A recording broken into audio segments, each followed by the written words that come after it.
having an emergency shelter kit is important because when you're out in the woods, anything can happen and you may have to spend the night out there. So having a lightweight, easy to pack, unobtrusive kit is basically essential. It's one of the 10 essentials. So, but how do you do this? How do you set up an emergency shelter kit so that it's rapidly deployable? Well, you're gonna have to set it up in a controlled environment and then get everything dialed in and get everything set up so that it's rapidly deployable for the next time. And this gives you good practice for when you actually have to do it. I'm Mike from Ronin Survival, and I'm gonna show you how to set up my emergency shelter kit. Well, first thing we need is some paracord. This makes the ridgeline, which is the backbone of our kit. So I have about 30 feet of orange reflective paracord. Because it's orange, it's reflective, it can be seen, and that's what you want when you are out in the woods and you're lost. So we have a paracord, we find one end, we make a loop. Nothing fancy here. One overhand knot, and we have a little loop there. Now we're going to go to the tree, and I'm going to show you what we do next, which is super simple. So here we are by our tree. Got my paracord, we got the loop end. All right, so what we're looking for is probably about waist height, right? So we're just going to take our paracord, toss it around the tree. So we put it around the tree just like so. We feed the other end through the loop all the way through, and we get to the point where now we have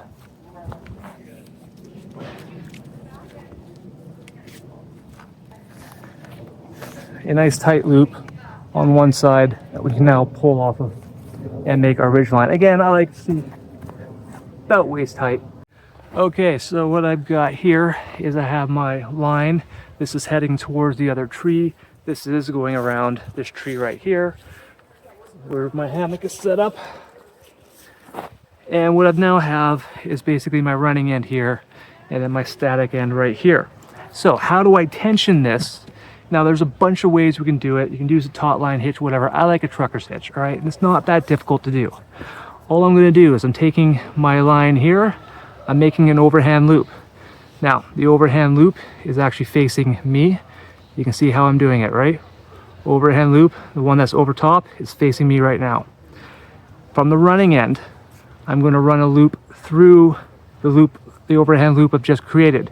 So my running end, I'm running a loop through here, and then I'm just tightening. This forms a slip knot. If I pull on it, it's going to collapse. But if I take the running end of my rope, or my paracord, sorry, and I run it through here, it creates a little block and tackle type deal thing here without the block, and we can pull and we can tighten this so that it's super tight. So I'm going to move the camera so you can see what I do to actually knot this thing off. But this is basically the idea. So here we go. We have our slip knot loop here. We have our running end coming through it, and then we can pull on this and it will tension the ridge line, make it nice and tight. So to keep this nice and tight, we are going to pull it tight. We're going to pinch it off right here. We fold the loop over top, we reach through that loop, and we are grabbing a loop of the running line, and then we are pulling it nice and tight, just like that, and we end up with a nice tight ridge line. Now we have another slip knot here that we can easily undo. All I'm going to do is take my excess rope, and I'm just going to close this loop up a little bit. I'm just going to kind of bundle everything together.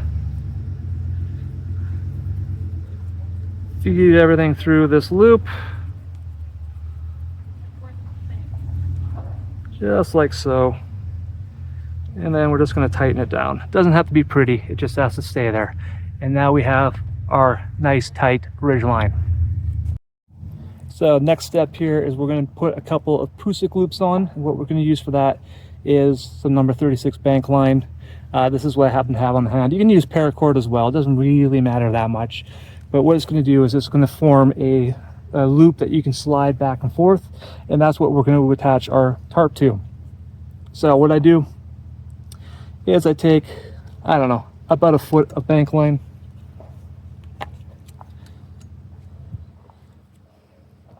Cut that off. We're going to need 2 loops, so cut 2 of them. I'll try to keep this kind of together. So there we have it. We have 2 pieces of number 36 bank line. And then I will melt these ends, and then I will show you the next step. Okay, so now I'm going to make my Prusik loop out of my approximately 12-inch piece of bank line. So all I'm doing, I'm taking one of these ends, and I'm just going to take the other end, cross it over, let's move it out here, and I'm just tying an overhand knot. Nothing fancy, super simple. An overhand knot. You can see that overhand knot will slide back and forth. So take the end that you did not knot, and do the same thing. You're just going to tie an overhand knot on there. So now you have 2 overhand knots that look just like that. And then all we're going to do is cinch them tight together, just like that. And now we have 1 Prusik loop. Show you one more time. 1 overhand knot on one, and 1 overhand knot on the other. Tie them together, and then just tighten them up until you have a Prusik loop. And then all we got to do is we got to put them actually on the ridge line. Okay, so to make our Prusik loop, all we're going to do is we're going to lay our loop over top of the line here. And what I'm going to do is I've got the knot down here. That's just kind of the way I like to do it. You can put the knot off to the side and whatever. I just put it there. It's just the way I do it. Say it's wrong, I don't care. That's just the way I'm going to do it. So we're going to pass the loop over like this 1 time.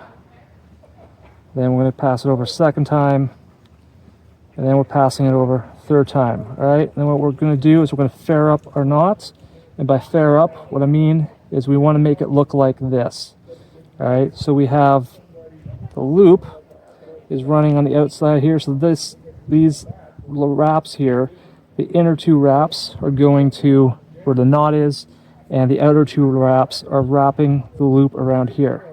So we fair everything up, tighten it, tighten it, tighten it, till it looks just like that. And there you have a nice little Prusik loop. Let's fair it up a bit more so it doesn't twist on me. Now, the idea with this is I can slide this anywhere I want on the ridge line. However, as soon as I apply tension to it, it locks into place. So you can see I'm pulling on this and it's not moving because the knot is tightening itself on.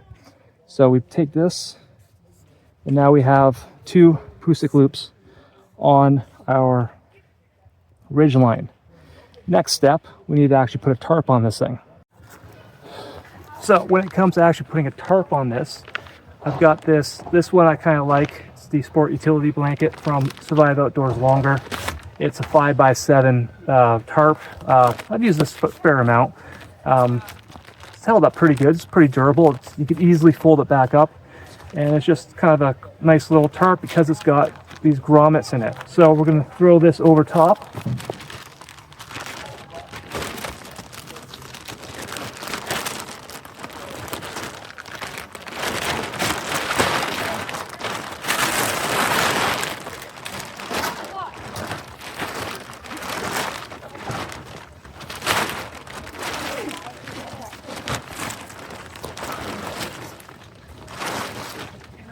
Just like so, and then we're going to go and show you exactly what I'm doing with the Prusik loops. So here we are, we have our Prusik loop, we have the corner of our tarp. All I'm going to do is I'm feeding the loop through the tarp, and I am taking this little toggle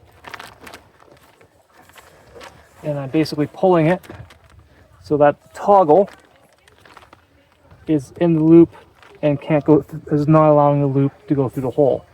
And I'm just going to keep this one on this side just like that, and I'll show you the other side. So here's the other side.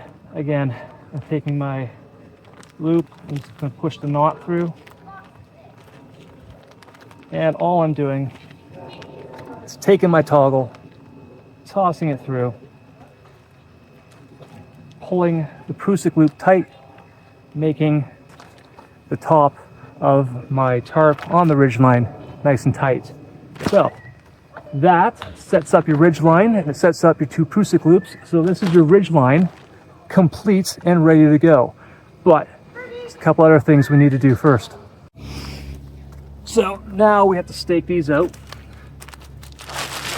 But we don't just want to like stake them out straight to the ground using a tent peg, right? We want to have a little bit of, we want to have like a loop here that we can use instead, right? So again, I'm just going to use bank line, and all I'm going to do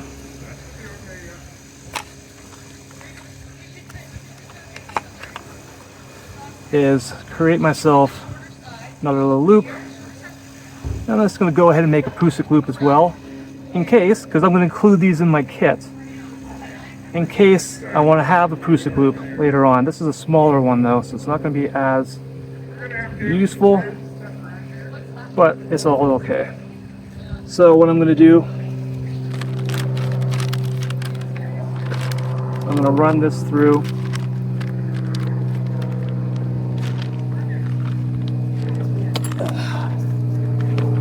I'm going to throw a toggle in here.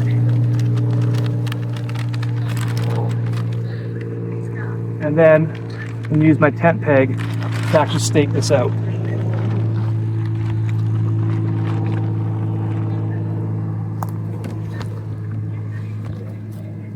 And you can see, I now have this corner staked out.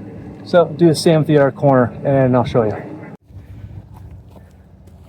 So what we end up with is a little shelter that you can lie down in, and you are protected from the rain, and you can wait until someone rescues you. So that is basically the emergency shelter kit, and once you've set it up as practice, you now have a kit that you can put all in the same bag and set it up for real. But what if you don't have one of these fancy things? Well, stay tuned and I think I'll show you. So what if you don't have one of these sport utility tarps? What if you have one of these, like an emergency shelter blanket that has no grommets, or like just a survival blanket that has no grommets? So like, what are you going to do now? Well, all you need is your Prusik loop that we made extras of to tie off. I like to have, if I'm planning on using one of these, I like to have 4 of these ready to go, in addition to the 2 that are on my ridgeline. So I make 4 of these. And then I'm out in the woods right now, so I don't have access to them. If I'm at home and I'm prepping one of these, I like to take ball bearings instead of these rocks I'm finding on the ground, because these rocks are rough, ball bearings nice and smooth.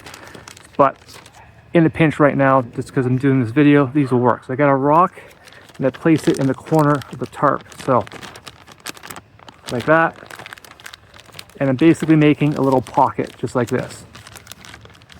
And I wrap the rock around. I take my Prusik loop, I make a little loop, just like so, tighten it, and now I have a little tie off. But now, how do I connect this to the other loops? Well, I'll show you. So here we have my Prusik loop here, my loop here. So all I'm going to do, run one of the loops through the other, put my toggle in, and there you go. Simple. It'll still lock into place, just like so. So there's a Prusik loop. It's a Prusik loop toggle. This end coming across here to this end, and then same deal down here to my tent peg, and then over here, same thing to the tent peg. And we end up with Not the greatest example of setting up a tarp, but still gonna keep you out of the weather. Okay, so now I got it packaged back up. So what I've basically done is put the tarp back in the package. I take 3 tent pegs because making tent pegs in the wood is stupid when you're trying to do shelter in 5 minutes. So I take my tent pegs, I slide them down the side here, keep them out of the way. I grab my 4 Pro-6 loops, I just jam them down to the bottom here somewhere, just down to the side here. And then I take my Rapid Deploy Ridgeline, kind of bundle it up a bit, and I put it in the top, right at the top here. And then hopefully this bag actually seals again, because it used to. Yeah, the Ziploc doesn't quite want to work for me anymore. I can tell I've used this a few times. There we go. And then we keep it all in a nice little package like this. And there we go. There you have it. My emergency shelter kit, put it into a backpack. It's a little bulky, but as I said, you can take just the Ridgeline, the Prusik loops, the tent pegs, and have those along with your emergency blanket, and you can have it as a shelter kit as well. So I'm Mike from Rona Survival. Stay safe out there.